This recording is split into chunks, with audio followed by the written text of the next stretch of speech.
Well, we're on week 3 of our spring session that we've entitled Hide and Seek. This week we're going to take a look at this whole realm of desire and wander into a field that sometimes can be a little bit difficult to understand and dissect some things that we're feeling and thinking about. But this week we're going to dare to do that as we talk about this whole word called envy and how it's distinct from jealousy.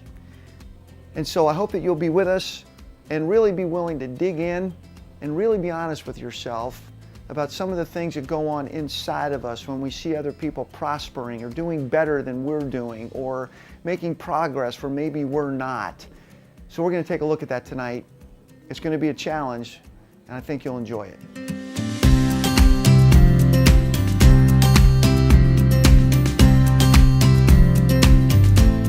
Hey, I'm looking forward to what we're going to do tonight. We want to review, but I want to just say, this past weekend, I feel like all I've done the last 3 weeks is go away with men and sleep in the same buildings where snoring monsters live. And I was on a weekend speaking at one this past weekend and got home, and I wanted to say to you guys again how grateful I am for this group for my own life. And I was just struck again when a group of people or men get together and dare to open up and talk about some of the things. And if you say, what did you do with them? We did the same thing we do here. It wasn't like anything different. We just do what we do here.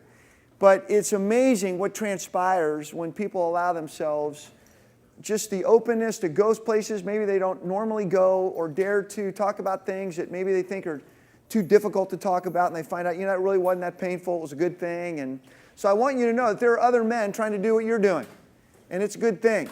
And these guys are from Northern Virginia, so there's some guys that live there that are actually, getting after kind of some of this stuff.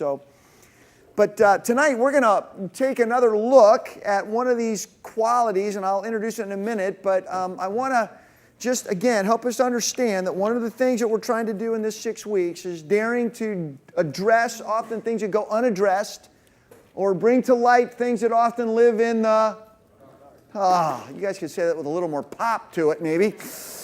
And it's been a long day. And often we end up, things that we either don't know how to deal with, sometimes we kind of just let them keep living below the surface, and they don't go away. We mentioned again, let me just put our Hallmark emblem up here, that, whatever we're actually living and doing up here, it is coming from someplace deeper, 100% of the time, whether you admit it, deal with it or not. That what we do here isn't coming out of a vacuum. And so last week, what did we talk about? We talked about a big word called pride. It's really good. And we said pride actually has a face. It actually does certain things. It actually lives certain ways. But it starts down here, and we talked about this, that the first instance of pride was where? In the garden. In the garden. And we describe pride in many ways, however, for the sake of time, is an immoderate degree of self-esteem. It's not a proper view of oneself, nor is it useful to, humility isn't downgrading yourself or pretending you don't have abilities you do or making yourself worse than you are. I think Alan even said last week that he defined humility as thinking, say that one more time, I was thinking. Not thinking less of yourself, thinking of yourself. Yeah, not thinking less of yourself, but thinking of yourself less. Paul says, do nothing out of selfish ambition or vain conceit, but with humility of mind, consider others more important than yourself. But this vision of pride, often we can overvalue ourselves in a way that undervalues or even oppresses others. And that's obviously not what God wants. So really in the garden, we begin to see that God creates us with this magnificent gift of life, of ruling, of having dominion. We had a pretty good job description to rule and reign with Him, to develop God's undeveloped world. I think that's fairly important, and yet we felt, no, we want to be more than what we've actually been created to be, and if we try to be that, we can't be that because we actually haven't been created to be that, which is God. And so it led to self-idolatry and a sense of pride. And we began to act out in a way, and in some ways that pride showed its face would be what in the garden? What was maybe one of the first faces that pride showed in the garden? Anybody? I mean, how was it demonstrated? How was it proclaimed? We hid. We blamed, right? It was somebody else's issue. And they thought they could be like God. Thought we could be like God. We named some other things last week, that sometimes pride is not very teachable. It can be unconfrontable. It can't be wrong. Sometimes we make assumptions. I think last week even Will said, we forget it.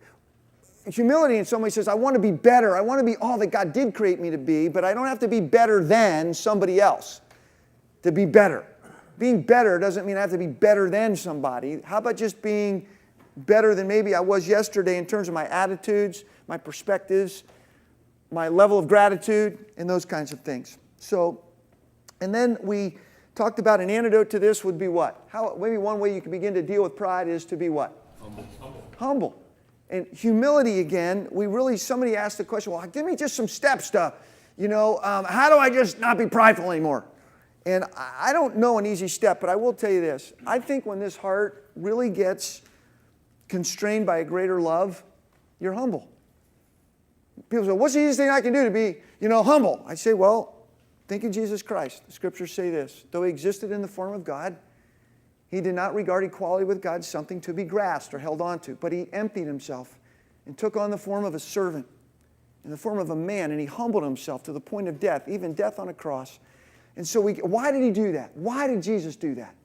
Why did the one with the most power display the greatest degree of humility? Because he loved us.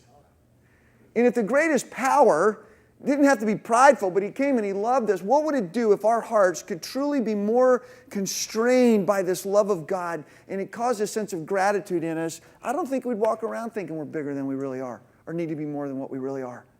I don't think we always need to win. I don't think we have to do those kinds of things because God has a better way.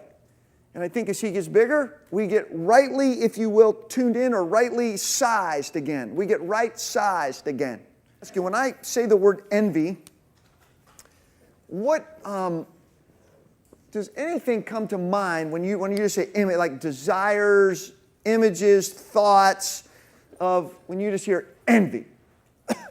I want to be like the Joneses. Okay, there's a sense I want to be like the Joneses. Jealous. Jealousy, I want to be like the Joneses, which means what I am isn't enough. There's a sense of jealousy. Ungrateful. That's interesting. Okay, we got, I'm just going to put some of these. Be like somebody else. We said jealousy. Covet. We had ungrateful, right? Excuse me? Non-contentment. You guys all right with that so far? Maybe one more. Anything else kind of jump out at you? You kind of got be like somebody else, be like the Joneses, jealousy, different way of saying the same thing. You covet, there's an ingratitude, there's a, we're just not content. Anything else kind of hit you? I think it comes from that spot there with pride. Pride kind of comes out of pride. Could be. No, it comes from the heart down there underneath. Oh, okay. All right. It always comes from the heart. All right. Yeah. The envy's diggy, diggy, diggy, diggy, diggy, diggy here, right? I deserve what they have. I deserve. Wait. I deserve. I'm just going to breathe. I deserve what they have. And what would be another way of describing that attitude? Entitlement. Entitlement or pride. Another way to say it. Keep going. Somebody else just said something right after that. That was unfairness. Unfair. Yeah, a lot of people can't live with the fact that there are differences between people. Say that real loud, Joel. Everything's got to be the same. It's You gotta gotta be the same. as me. Everything has to be shared equally. It just can't live outside of that kind of realm because that somehow indicates to them that, if you've got more of this or that thing than I do, that you're more special than me. Right. And I can't handle that. You can't handle that, right? What'd you say, Mike? But only relative to the good things do I want there to be equal treatment. Yeah, I only want the good things to be equal, not the bad things. Yeah, all right, Jared? Justice, spread the wealth around. Yeah, the kind of, you feel maybe there's a little sense of injustice to it. You feel like this word kind of has a bite in it, it kind of has some teeth to it a little bit. It's kind of crazy. It's interesting, when you think about words like this. When do you find yourself, though, did you guys ever feel like you're envious? I mean, do you ever feel like you are? Like, when are you most prone? Like, I sure have. We haven't even defined the word yet. We're going to do that in a minute. Maybe I hope it'll be a little bit enlightening. And maybe you go, wow, dude, like, yeah. But when do you find yourself maybe most prone to envy? What's that? Dinner parties. Dinner parties. All right? Dinner parties. Fancy cars. Dinner, okay, or cars. Like you. Porsche. Ferrari, whatever. Facebook. Some people certainly have the Facebook thing. Most people aren't wearing their dirty laundry on Facebook, are they? Nobody puts the bad stuff on there. That's right. Excuse me? Talents. Certain talents and abilities. I mean, yeah. Have you ever just heard or seen what somebody else makes, and you're like, dude, like, how's that possible for being able to do that? Like, I know they can hit a ball that's going really fast, but that guy makes $20 million to do that. Like, somebody else is flipping, saving lives, and they're just hitting a baseball. Like, you get all these things, and then all of a sudden, like, why am I getting all jacked up? Let me ask you, like, when we talk about this, do you ever think there's something underneath envy that actually causes it? Or does it kind of live out there on its own? See, this is one of the things I want to push us, is that a lot of times if we want to solve these things, we have to go deeper, Wayne, than we're typically used to going. We stop too soon. That's why problems don't really get solved. Somebody said self-worship? Self-worth. Self-worth. Yeah, and so you think about that, like, what's that wrapped around? You could even go a little deeper than that. Like, why do you not have good self-worth? What's the sense of self-worth? Where's that coming from? I think a lot of people are fundamentally ticked off at God because they aren't this or that, or didn't get whatever, and aren't good at something or whatever. And it really comes down to that inner dissatisfaction. God, you just made a mistake. You made a mistake. And so think about this. Often this can create, which I think you're saying, a reactive life, right? One of the things we said, the difference between a reactive and a proactive person, here's a reactive person lives a very victimized life. They live a life like, look what I got cheated, look what I didn't get, look what they got, I didn't get it. There's always a reason why I'm not moving forward, why I'm not making any progress in my life. There's always a reason out there to stop me from being what I can be. Where proactive people tend to live according to their values and realize, I always have a stake in the game. I always have at least some kind of decision I can make. And if it's anything, I always have a decision at least about my attitude. I am not powerless when it comes to that. Let me give you a little definition of this word envy, and tell me if this, anybody else want to say anything more on this? Because this is, I just wanted to stir the waters a little bit. We got them stirred a little bit? And I think it also has to do with what we value. Yeah, say more about that, Mike. Well, and I hear this, the people talking about, cars and jobs and money and income and all that kind of stuff. But if that's valuable to us, then yeah, that's going to cause us to be envious. But if it's not, if we realize that all that stuff is temporary, then we're going to have a pretty different reaction to it. That's exactly right. And so here's the thing, then you have to ask, why is it so valuable to me? What do I want from it? And then when you realize, well, that stuff can't give me it, what I really am saying through whether it's the resource, what I have, what I don't have, is that I want to feel significant, I want to feel secure, I want to belong. This is all the stuff we said our heart's hardwired to feel anyway. The problem is we just go looking at crazy places to get it. And we keep trying to suck life out of something. There's no life ultimately in it. It's not that there isn't an appropriate degree of joy and pleasure, but when we want more from something than it's created to give, you just don't get it.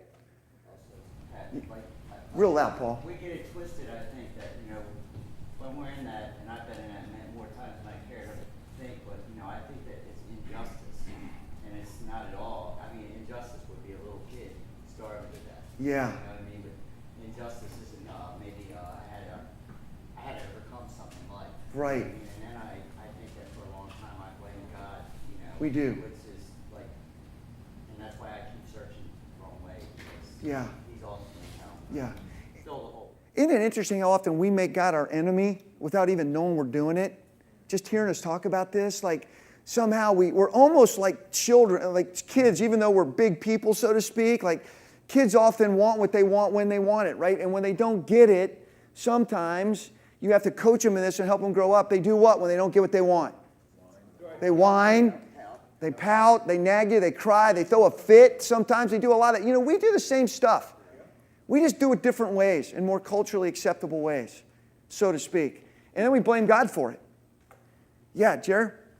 Self-centeredness. Sure. I mean, we're always, what's in it for us? Yeah. Instead of what is God's purpose in this? What does He really want me to have? Good. So let me ask you this. Do you guys think that jealousy and envy are the same thing? No. You don't. So how are they different? Now, the dictionary says that envy, as a word synonymous for envy, is jealousy. They're in the same family. You could say they're in the same family, but there is a difference.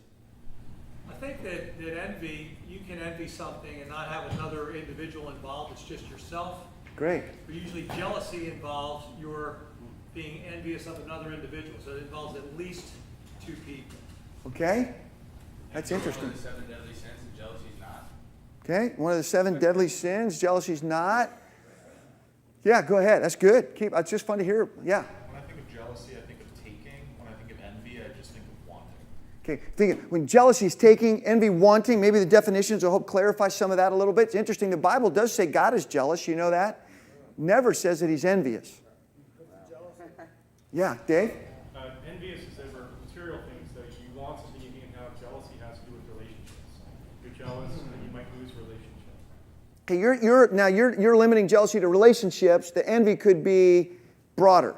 It's material. Yeah. It's material. I want this. I All want right. that. So let me give you the definition for the sake of time here. This is really good.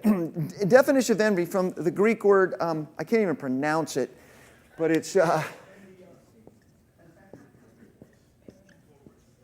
Thanos. But it really means this. It means a feeling of displeasure by seeing or hearing about another's prosperity or advantage. It's not just seeing Phil, something prosperity in his life, but I take great displeasure in his prosperity, and even seeing or hearing about it. And I even envy can even desire to deprive another of what they have. It's not that you have it, I'd like to take it from you, or it's even a malicious wanting of what you had. In fact, Phil, I'm even glad when you lose what you have. You ever been glad over somebody else's demise just because all of a sudden they lost something? You realize, I wanted, man, they shouldn't have had it. I'm glad that dude lost that, man. He shouldn't have had that anyway. Yeah. Oh, he's got a ticket. Yeah, okay, whatever. You don't want them to have it, or you may even want somebody to lose it. You're almost glad that you were, sometimes, you can almost long for somebody else's misfortune or pain. That's kind of got envy. It's not just that I want what you want. I almost take pleasure in you losing what you have that I want, Paul. And I almost feel a degree of disdain in hearing about your prosperity and your advantage. And usually envy is always associated with feelings of ill will. So let me give you a couple of scriptures on this. Okay. Yes. Could you repeat the difference again? Yes. It's a feeling of displeasure by seeing or hearing about another's prosperity or their advantage. So hearing about another's pleasure or prosperity or advantage, it just creates displeasure in me. I cannot take joy in that. I find no joy in seeing or hearing of somebody else going beyond me or succeeding. And in fact, I can even desire to deprive them of what they have. I can have almost not just that I want, there's a malicious wanting. And I'm even glad if you were to lose it. I get some kind of joy in your misfortune or pain. Because I didn't have it, and now you don't have it either, John. Because I really wanted what you had, and I can't even take any pleasure in your success or joy. So does that, you with me in that? and we'll define jealousy in just a minute, but I want to take a look at a couple of passages. Let's look at Matthew 27. I can even read these to you, verse 18. And let's start at verse 15 of chapter 27. It says, "Now it was the governor's custom at the time, at the feast, to release a prisoner chosen by the crowd. At that time, they held a notorious prisoner called Barabbas. So when the crowd had gathered, Pilate asked them, 'Which one do you want me to release for you, Barabbas or Jesus, who's called the Christ?' For he knew it was out of envy that they had handed Jesus over to them." That there was this longing of this displeasure of all that Jesus was and what he represented. And they took great joy in the demise of that. You can see the same thing in Mark chapter 15, verse 10. Just hear a couple of these. We'll just do a little bit of scripture walking here. Same kind of thing. Verse 9 says, "Do you want me to release for you the king of the Jews?" Pilate asked, knowing that it was out of envy that the chief priests had handed him over to Jesus. Who had the envy? The chief priests. Who were the chief priests? Why would Jesus be such a threat to them, and those guys would be envious and they would take great pleasure in Jesus' demise? Because Jesus went against the norm of the Pharisees. Okay, he went against the norm of the Pharisees, but why else? Because Jesus was powerful, he was respected, he was looked up to, and these guys wanted the same thing. And I think in many ways they looked at what he got and they wanted what he had and got. But they couldn't take joy in him getting it. And so they wanted him to lose it, and to the point they wanted to kill him. Their feelings went that far. You know, I'm not a police officer, I was a criminology minor, but here's one thing I did learn. That between 70 to 80% of people who are murdered are actually murdered by somebody who knows them.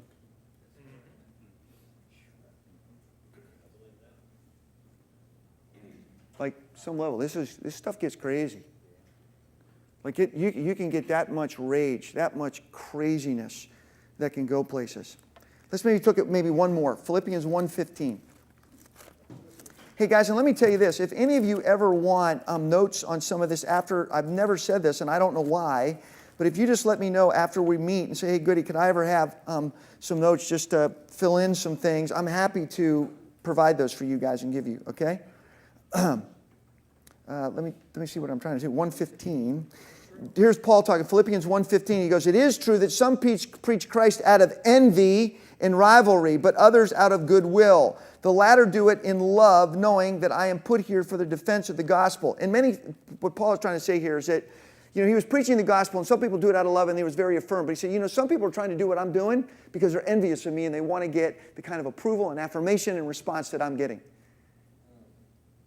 And so they're doing it for all the wrong reasons. And we could go on and on and on. Here's another passage if you want to look. Titus 3:3 would be another one. James 4:5. But let me give you some Old Testament examples. Do you think Cain and Abel played in this realm? Let me just read you real quickly. Genesis chapter 4, verse 1. Just you see this. Genesis chapter 4. No, that's not right. Is that right? Yeah, Adam's sleeping with his wife. That doesn't sound like Cain and Abel. That's how they came about. We want to get to... 3, 4, 5. Thank you. Let's do that. It says, "Now Abel kept flocks and Cain worked the soil. In the course of time, Cain brought some of the fruits of the soil as an offering to the Lord.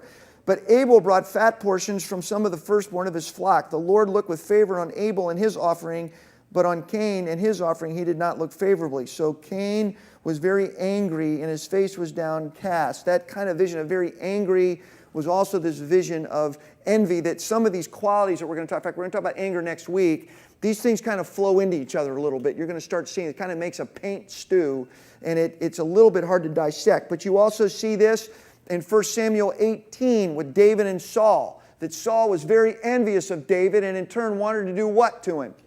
He wanted to kill him because he was threatened by him. You also see this with Joseph and his brothers. In Genesis chapter 37, verse 4, the brothers were very what? Of their younger brother Joseph.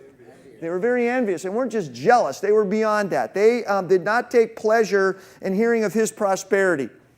There was a deep sense of wanting to deprive him of that. There was a spiteful response, and they were glad for his misfortune. In fact, even helped create it.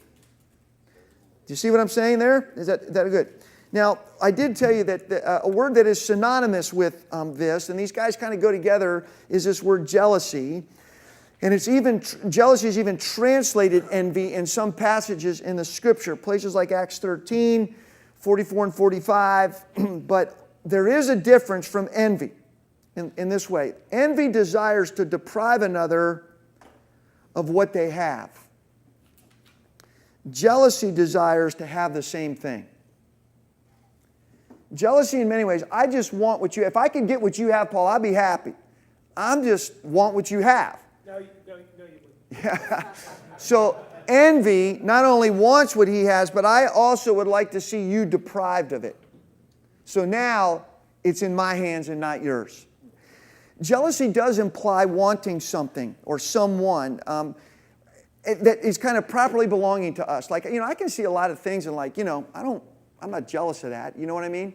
Like I see another guy talking to his wife or whatever, or, it's like, yeah, I'm not jealous of that because I actually do that with my wife. But let me ask you, if you find some other man that you find your wife talking to more than you, or connecting with her more than you really are, and she's letting you know that, do you think you might feel some jealousy? And now, do you think that's right or wrong?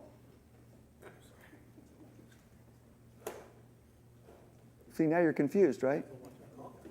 Huh? Well, let's just say she's in some way even desiring the conversation with him now more than with you. Will says you're not jealous after you take him out. You're in jail at that point, but you're not jealous. That's exactly right.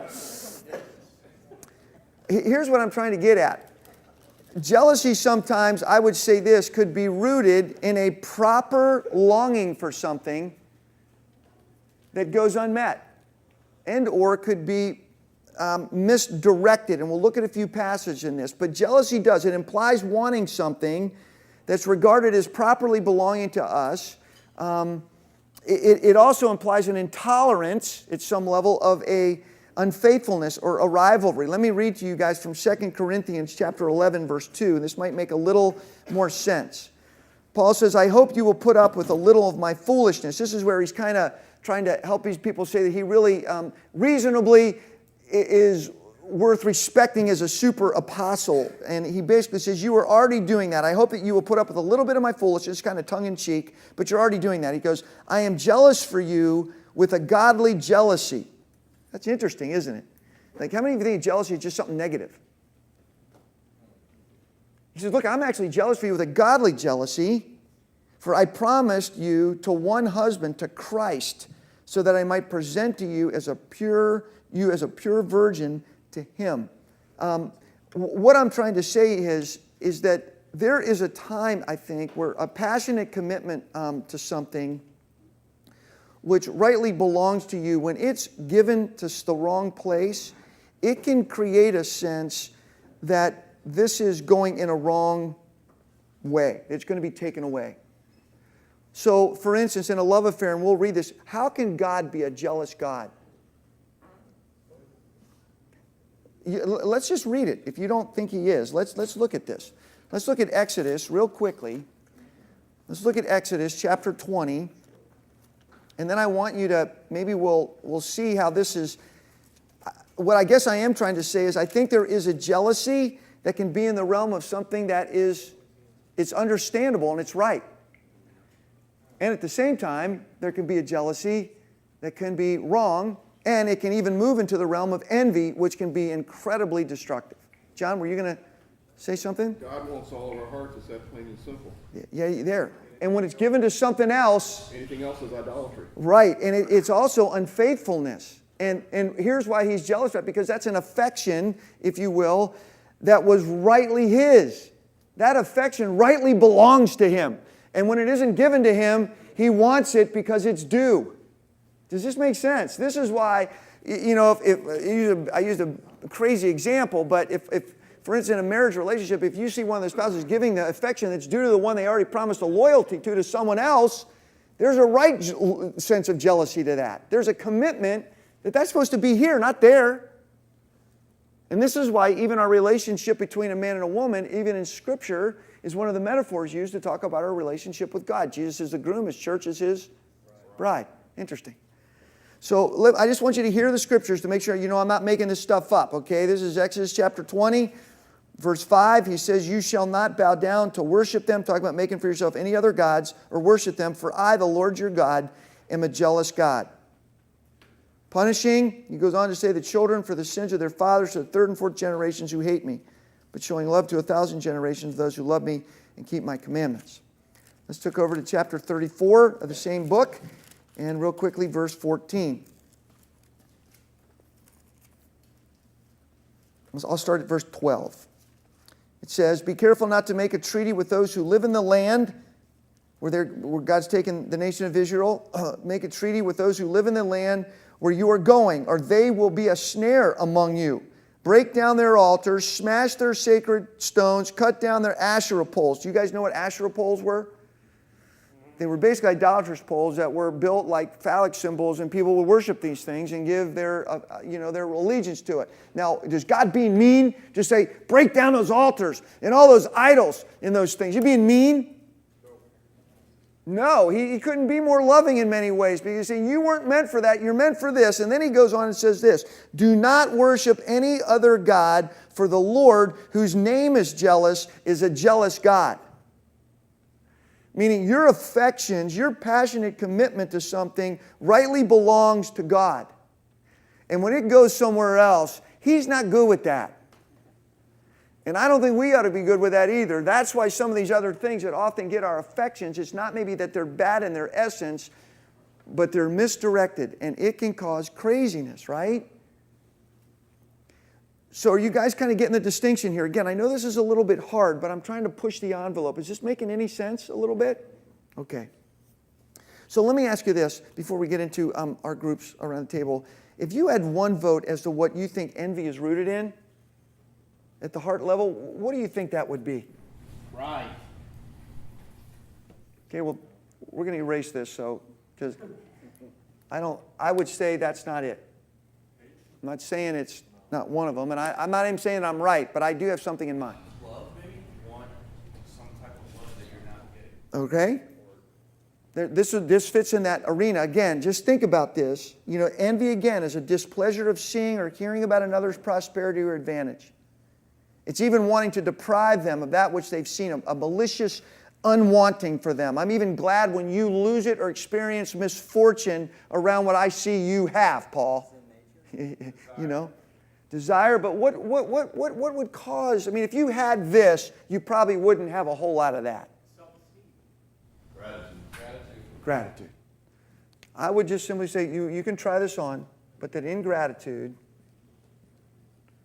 is a birthplace for this.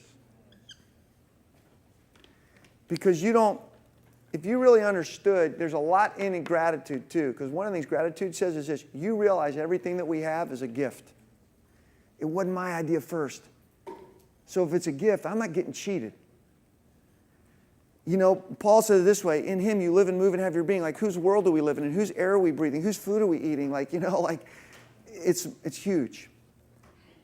Now we're going to go to table talk, and so here's what I'd like you to do. I'd like you to think about this. Where are some situations in your life that seem to cause that little person of envy to rise up in your soul, and what causes that? What sort of precipitates that? And then if you get some time, I'd like you to think about what would be an antidote when envy raises its head, and how you can deal with it in a constructive way. Instead of just feeling bad about something, how can we actually be proactive and make something that can be destructive actually something that can be constructive? So give that some thought.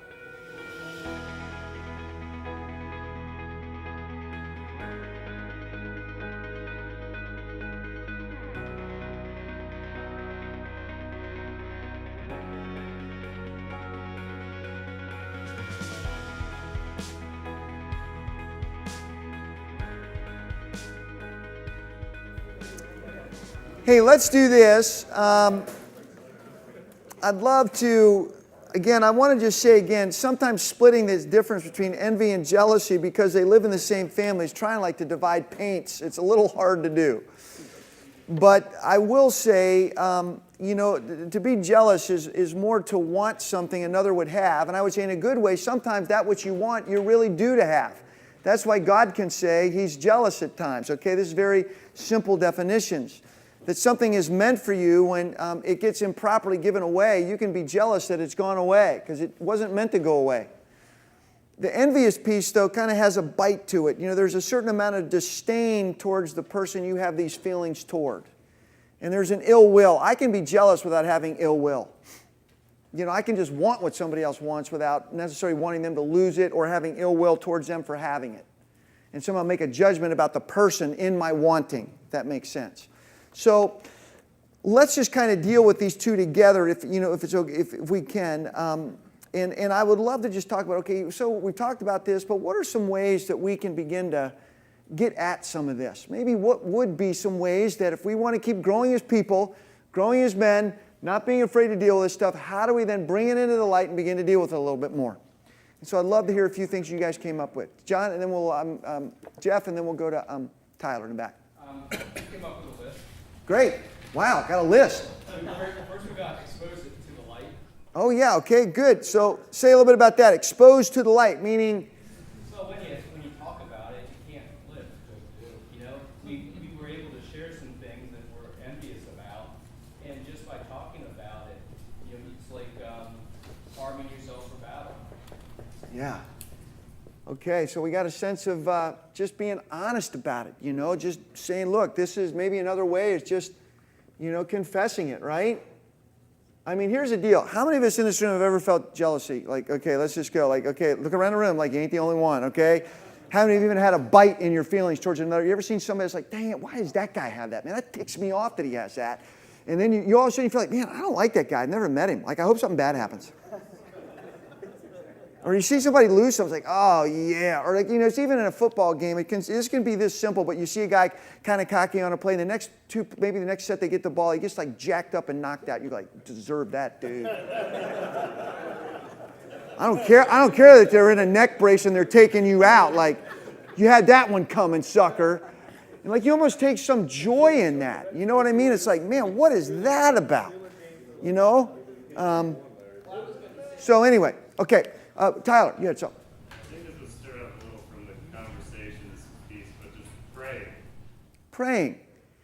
Yeah, it kind of goes without saying, but it's I mean this in a good way.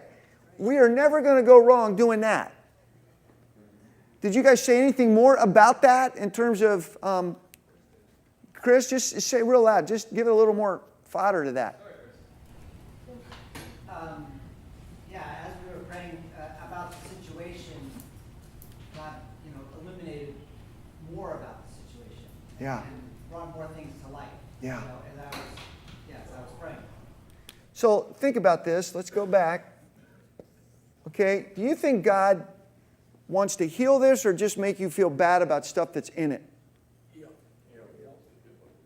I think a lot of times we say that. I'm not sure that's what we really believe. And I'm speaking for myself.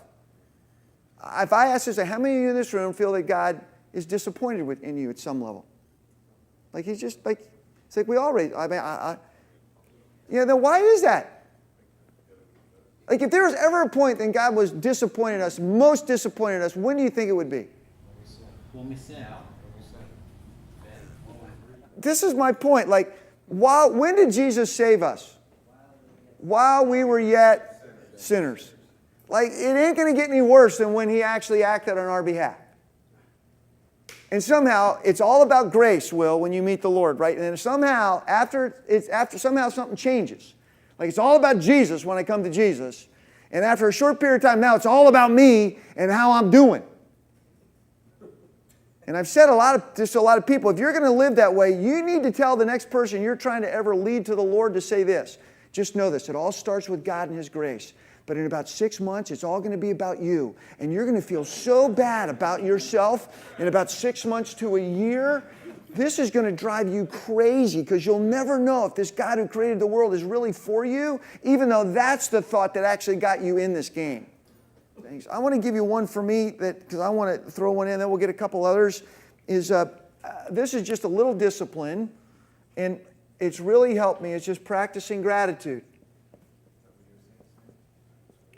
Was that on your list, Jeff, that you guys had? Practicing gratitude? Do you guys want to say anything more about that? I was telling them I was a little jealous of the textbook you have every morning with the guys where you share something you're grateful for. Yeah. And just saying that I wanted to start that with these guys. Yeah, isn't that cool? So here, little tool, you think about it. Somehow, gratitude reminds you of what you got to experience that you didn't earn. Makes you really thankful. So I told you guys about my sweet friend Kellen, who's the daughter of my good friend Dave, who passed away 16 years ago when she was 4. She now is 20. She's a junior, getting ready to graduate, finishing her junior year, CNU. And when she started college, almost 3 years ago now, she was really having a hard time. And I'm really deeply blessed. My wife and I, it's like a second, another daughter to us, second family. And so I reached out to her and I said, Kellen, I didn't know what to do. I said, why don't we just text something we're grateful for every day? I just think, we got to maybe get on the upside of this thing. And so we started doing it. 2 weeks went by, 3 weeks, a month, 2 months, 6 months. Every day since she started college, we do this.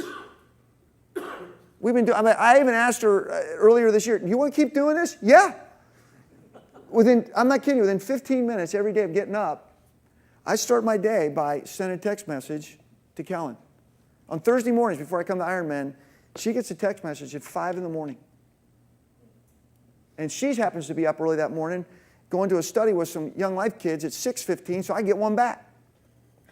Now let me tell you this. Do you think it benefits me to start my day being grateful? Do you think it benefits me hearing from somebody else what they're grateful about?